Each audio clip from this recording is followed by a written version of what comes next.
Hi, everyone. Judge Andrew Napolitano here for Judging Freedom. Today is Thursday, March 13th, 2025. Colonel Douglas Macgregor is here with us on, is this ceasefire deal serious? Where's it going to go? Colonel Macgregor, welcome here, my dear friend. Thank you for accommodating my time. Colonel, in 1 week, Secretary of State Rubio announced a ceasefire to which the Ukrainians had agreed.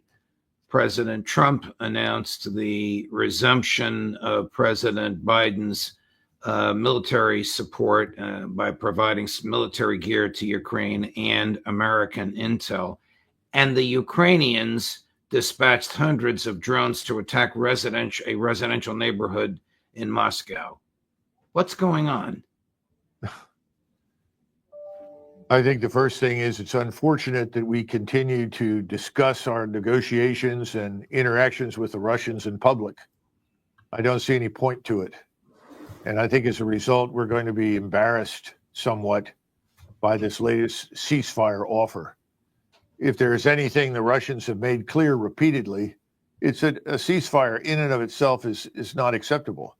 They see that as simply buying time for their Ukrainian opponent to receive more weapons, equipment, cash, whatever, rebuild themselves and carry on the fight. And frankly, there's a lot of evidence to suggest that that's probably the case.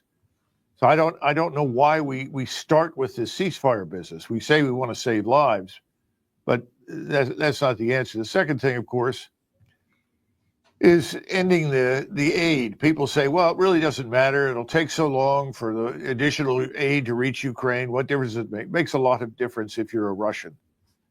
If you are on the one hand saying, I want to normalize relations between my country, the United States, and Russia, I'm sincere and I'm serious about it, then why not stop the aid to people who are absolutely committed to killing Russians? That ought to be done right away. So I think that's a serious mistake. And again, this is not Donald Trump's war. He said that. He didn't want it. So why sustain the aid? That doesn't make any sense. That's not a bargaining chip. That's a self-inflicted wound. It tends to undermine the sincerity and the truth of everything he's saying. And I do believe the president when he says he wants to end the war. That's not how you end it. So at the moment, I think we're going to be disappointed. I don't see anything happening that's good. Is the United States a neutral in the communications between and negotiations between Russia and Ukraine? Because I think it's a co-belligerent with Ukraine. Not only are we a co-belligerent, frankly, we're responsible for the existence of this heinous regime. The hundreds of drones that struck a residential area in Moscow would not have flown anywhere were it not for us. I think that this travesty that we somehow or another are brokering something between Kiev and Moscow ought to be ended immediately. We are mightily responsible for everything that's happened in Ukraine. I think if you're a Russian, you reasonably ask the following question. If they want good relations with us, if they want to repair the damage, why don't they simply put an end to this regime in Kiev? And we could. And we could also demand that elections be held as soon as possible to put in a new government. And we could ask the Organization of Security Cooperation in Europe to help with that and get rid of Zelensky and his crew. The fact that we're not doing any of those things sends the opposite signal to the Russians. Means we're not serious and we're not sincere. We have any leverage with the Russians whatsoever? No, of course not. Remember, we've made this analogy before, but we probably ought to do it again, Judge. If there were a large military establishment, force, 400, 500, 600, 700,000, whatever, sitting in Mexico that was armed, trained, and equipped by the Chinese or the Russians or anybody, and its sole purpose was to attack the United States, to regain control of southern Texas or southern California or something, based on what happened many, many years ago, what would we do? We would smash it. We would Right. stop it. Right. And we would not negotiate with it. It's an existential threat. And we need to understand that. We have no leverage whatsoever. No one would have leverage over us in the case that we were destroying a threat in Mexico. So are Marco Rubio and Mike Waltz and Steve Witkoff on a fool's errand? Oh, they're on Fantasy Island. There's no question about it. Worse than a fool's errand, I guess. I don't know what they really think they can accomplish. Let me switch. I don't think they're going to accomplish much of anything. Although, to their credit, I think the Russians will still be polite to them. What is your view of President Putin's methodical patience? I mean, he could have, I think you've told us this, if he wanted to, demolished the invaders in Kursk. He could also demolish the government buildings in Kyiv if he wanted to. I think he's going to work diligently to achieve the aims of his campaign: denazification, demilitarization, and hopefully set the stage for a neutral Ukraine that does not have NATO forces or any foreign forces on its soil. We should welcome that. From the very beginning, a neutral Ukraine was in everyone's interest. It put this enormous barrier, 500, 600, 700 miles between us, between NATO and Russia, in a very positive way. The opportunity for any accidents or problems that could spill over the border are almost non-existent. So, this is what he's going to do. He's going to finish that to the extent that he can. And then at the same time, I think he's going to look to us to do what we just discussed. Get Zelensky out of the picture and his little supporting cast. Stop pretending they're legitimate. Stop pretending that we have nothing to do with them. We're just sponsoring them or supporting them. That's nonsense. Get rid of them. Hold some hasty elections to the best of their ability. Put a new government in there. Let's do that. That much will help enormously. And then it's time for all the states that border Ukraine to come on board and sign the neutrality treaty, which should be modeled on the Austrian state treaty. And we can certainly sign it, but we can't guarantee anything in perpetuity there because we don't live there. But the people that do live in Europe, they can have a profound impact on the survival of the agreement once it's made. How would you advise President Trump, if you were, please God, in a position to do so, handle the Europeans? I mean, you have Sir Keir Starmer, whose military, as you've told us, wouldn't even fill Yankee Stadium. Yeah. On the other hand, you have President Emmanuel Macron, who does have nuclear weapons. The first nuclear weapons, I understand, are subject to approval by the Americans, some unique relationship we have with them. But how would you handle them? They seem to me to be profoundly ill-advised, a bit hot-headed, and I don't understand what they're trying to accomplish or even what they fear. But they're talking military action in Ukraine. Their people, in my view, would be blown to bits, but you're the military expert. No, listen, you don't have to be an expert to understand that this is an empty threat. There's no support in their countries for military action against Russia. As I think I've said before, 86% of the people polled in Poland now oppose the use of Polish forces in Ukraine. Now, how are you going to get there to fight at all? It doesn't make any sense. So I think President Trump should cut his losses in Ukraine. He's a businessman. This was not an investment he made. It was made by his predecessor. It was a bad investment. Cut it. Be done with it. Then turn around to the other partners and say, you're free to do whatever you think is best.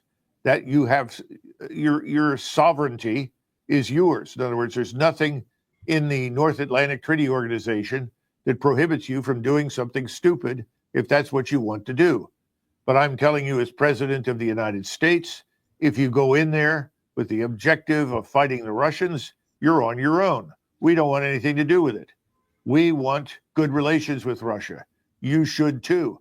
I would leave it at that because these governments will not survive, Judge. Do you think these leaders, and we'll take Starmer, Merz in Germany, and Macron as examples, go to bed at night worrying that they're going to be attacked in the morning, or you think this is all domestic, politically generated? Well, they're globalists. They think that they are supporting what they consider to be a truly righteous cause, which I think is nihilism, atheism, socialism, all bound up together in ways that are catastrophic. I don't think the populations support it. I think that's pretty obvious. I'd be surprised if the European Union survives this whole adventure. We know NATO won't. That's inevitable. And these things happen over time. It's better if you have some foresight and you can manage the dissolution of these things. But we don't live in the world of 80, 90 years ago. And the notion of building alliances or structuring anything that triggers an automatic war for the American people doesn't make any sense. So we definitely need to get out of these places. And I would just, if I were the president, I would simply say what I did. I don't think these governments will last. I think Starmer is on borrowed time. Macron is about as popular as the plague in France. I think the French and the British will dispose of them. Now, Matt's just got in there. And the Germans, as you know, these are very conservative people. They will wait to see what he does, and they will discover that he is another globalist. He's another manifestation of the old problem. And the Germans will eventually throw him out. It just takes the Germans longer. Things usually begin in France, but they don't begin in Germany. Here's Secretary of State Rubio in Ireland yesterday. I'd like your thoughts on this. Chris, cut number 1. Are you truly prepared to apply pressure on Russia should it be recalcitrant and not agree to the terms of this ceasefire? There's been no concrete action that this administration has taken to punish Russia since it's come to office. There's a couple points. To be clear, as far as I am aware, the United States has not provided armaments to Russia. The United States is not providing assistance to Russia. Every single sanction that has been imposed on Russia remains in place. Every single sanction the president inherited remains in place. Previous administration. Right, but well, I mean, they're pretty sanctioned up. I mean, there's a lot of sanctions on already. My point being is that there's been no steps taken to relieve any of these things. These things continue to be in place, but we don't think it's constructive for me to stand here today and begin to issue threats about what we're going to do if Russia says no. Let's hope they say yes. Say yes to what? To giving the 30 days to regroup and rearm? Yeah, exactly. I think Senator Rubio or Secretary of State Rubio is in a difficult position now. We have no leverage. Threatening the Russians with more of what we've already done is not going to have an impact. They have found a way to survive the sanctions regime. In fact, you can argue that they flourished as a result. We've actually strengthened this whole BRICS system that is evolving by imposing sanctions. We are seen as so hostile and so belligerent. The view is that with the United States, it's their way or the highway. And the world doesn't want to play in that ballpark anymore. So the bottom line is he's telling you the truth. We've already done all that we can, and it doesn't make sense. They'll say yes. Well, that's a stupid remark because they're not going to say yes. We know what the conditions are. How many times do they have to repeat themselves? And we can help this along. We can accelerate the end of this war, or we can cause it to last longer.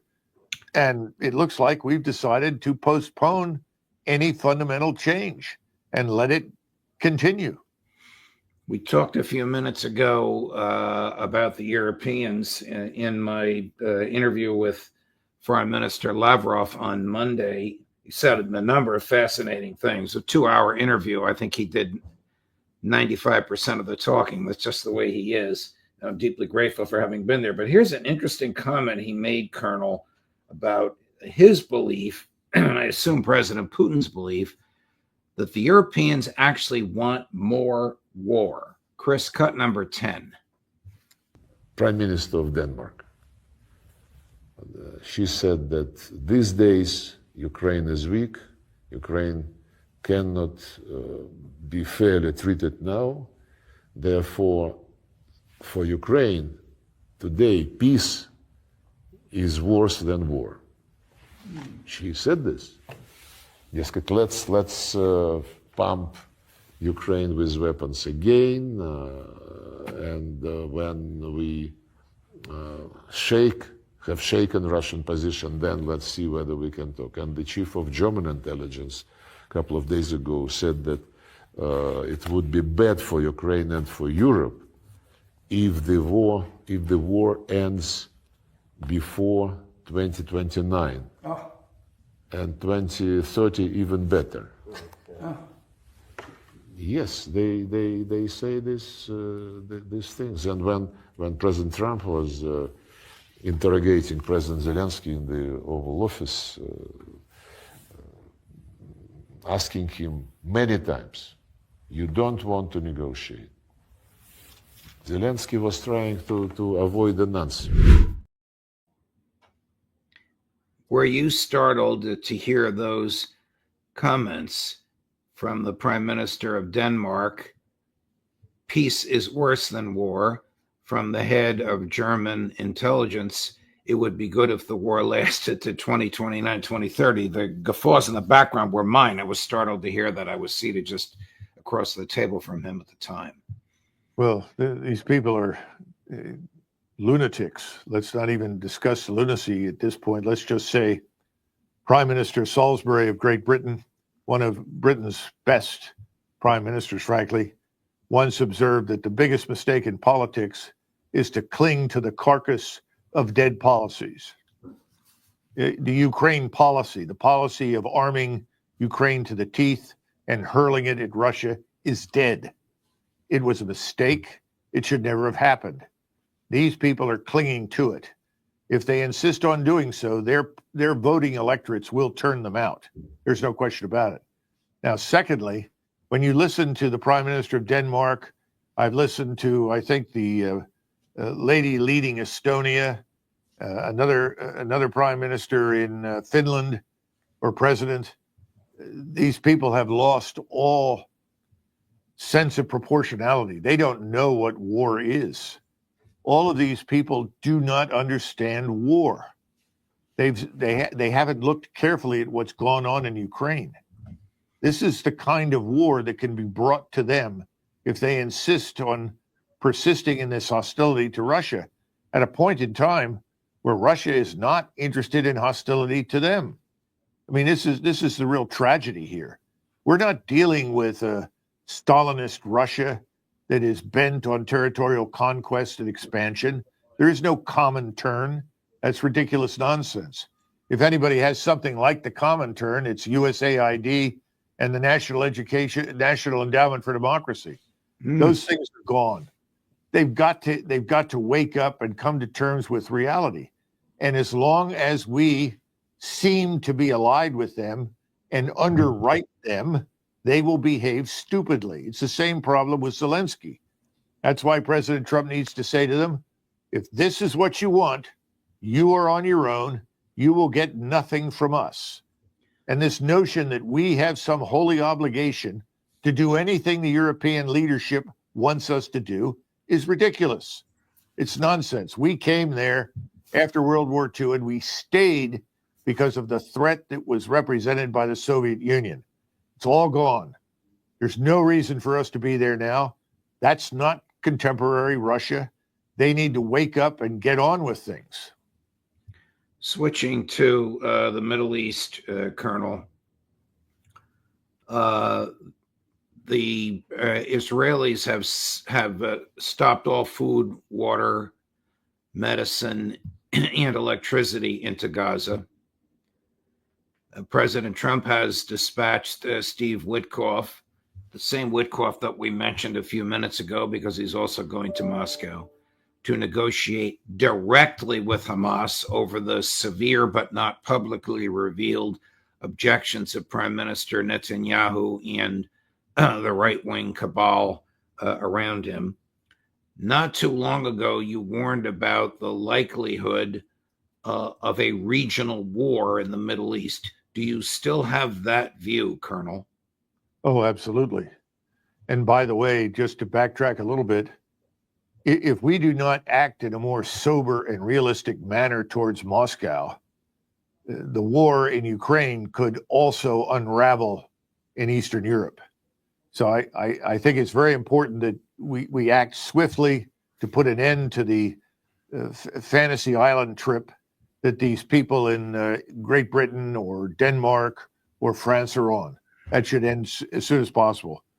In the Middle East, there are many potential triggers that could lead to a regional civil war. I've mentioned this before. There's something called Abbasiyya, which is a word that seems to mean in the Muslim world a sense of solidarity, a coalition or coherence of Islamic peoples. That's always been very weak in the past, but that's changing. If Mr. Netanyahu does what I think he will do and resumes bombing in Gaza, that will bring Egypt into conflict with Israel. When that happens, all bets are off. The entire region is going to gear up and go to war with Israel in some form or another. It may not happen in the first 24 hours, but it will spread. The same thing is true in southern Syria. If the Israelis are only perhaps 30 kilometers from Damascus right now, insist on annexing all of that territory, inevitably they will confront the Turks. The Turkish military will confront them. That's not going to be tolerated. Damascus is one of the great cities of Islam. The idea of the Israelis marching into it is anathema to every Muslim. They've already lost Jerusalem. Cairo is the other great city, and then Damascus in the modern world. They're not going to give those up. So I think it's a question of where does this begin? What triggers it? What causes it? What about a Turkish confrontation with the Israelis at sea? I don't know. And then, of course, there is Iran. And Iran has pledged support to Egypt, as has Saudi Arabia. And I think the Iranians will stand by Egypt. And if Egypt gets into a war with Israel, they will be supported by Iran. The whole thing is a house of cards that could collapse very suddenly and then erupt in fire. And the fire will not contain itself. It will spread and spread and spread. So the only solution at this point for the president of the United States is to rein in Mr. Netanyahu, which I think he will not do under any circumstances. The one question that I put to Foreign Minister Lavrov, which he chose not to answer, Colonel, was if the Israelis bomb Iran, will Russia come militarily to Iran's defense? He just sort of looked at me with a little bit of a smile and went on to finish answering a previous question. He chose not to address that. Do you think Russia will come to Iran's defense if the Israelis attack Iran, particularly with American assistance? Well, the short answer is yes, I do. I think Russia, China, Iran, all the states in the Middle East, and beyond that, frankly, in the world, many, many other nation states are watching all of this. And I think they've concluded that a failure to act against Israeli aggression and against us, if we directly join Israeli aggression, will lead to their own destruction. You know, at some point, no matter how weak you may feel or be, you decide that it is no longer in your interest to do nothing. And frankly, the Arabs for a very long time have taken the position, it's in our interest to do nothing. That's no longer the case. I think the Arab states understand at this point it's do or die. And right now, the two leading powers in the region who are prepared to act against Israel and us if necessary are Egypt and Iran. So I think the Russians understand it. The Chinese understand it. You've seen the Russian-Chinese naval drills off the coast of the Straits of Hormuz. That's not an empty gesture. That's a very real statement. And I think we can expect more of that as the time goes on. So that's why my great concern at this point is the only person, the only individual who has the authority and the power to intervene and stop this is Donald Trump. But I don't think he will do that. I think he's caught up in a web of his, not necessarily of his making, a web that constrains him in terms of what actions he can execute. Colonel, you and I have a mutual friend who used to appear on this show and now has his own, Colonel Daniel Davis, who recently, the director of national intelligence, Tulsi Gabbard, announced she was going to appoint him as a deputy director, a position for which I think, in your view and mine, he is eminently qualified. What happened to Colonel Davis when Director Gabbard announced she was going to appoint him? I think a number of things happened. Keep in mind that whether you like or dislike Dan Davis, I happen to like him. This is someone who is always scrupulously honest in all of his dealings. This is a person who absolutely rejects deceit and is a man of complete integrity. In addition to that, he has great courage, not just physical courage on the battlefield, which he demonstrated back in 1991 because I was able to see it. He also has moral courage. He's willing to stand up to those who are doing things that he thinks are wrong. What he's done that has deeply offended the people that control Washington is that he has said he cannot support what the Israelis are doing in Gaza, that this is inhumane, and it is beyond the pale for him as an American and as a Christian to support this. That's unacceptable today in Washington, D.C.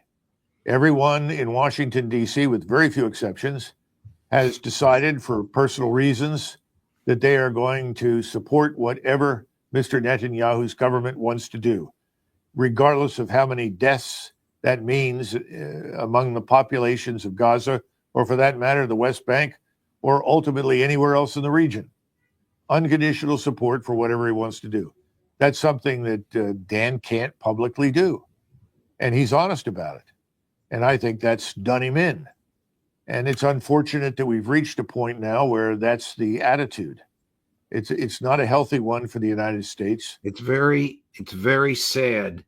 You and I and our colleagues on this show were harshly critical of the influence that the Israeli lobby had in the Biden administration. It apparently has the same influence in the Trump administration. Well, John Mearsheimer has talked about that in great detail, and I certainly would defer to him. That's not something I've studied in detail as he has. But let's keep in mind that money buys a lot inside the Beltway, and that's not a new development. It's always had an enormous impact. There are reasons people want to sit on certain committees. You know, the Securities Banking Exchange Committee in the House is a good example. You go there, you are someone who is in a position to interact with the banks, and they find ways to reward you for your support of their interests. This is an old game. It's nothing new. It's just better organized and more subversive, I suppose, to our foreign policy and our defense than ever before in the history of our country. Colonel Macgregor, thank you very much. Thank you for your time, for your insight, for your personal courage, and thank you for accommodating my schedule. It's always a pleasure, my dear friend. We'll look forward to seeing you next week. Sure. Thank you, Judge.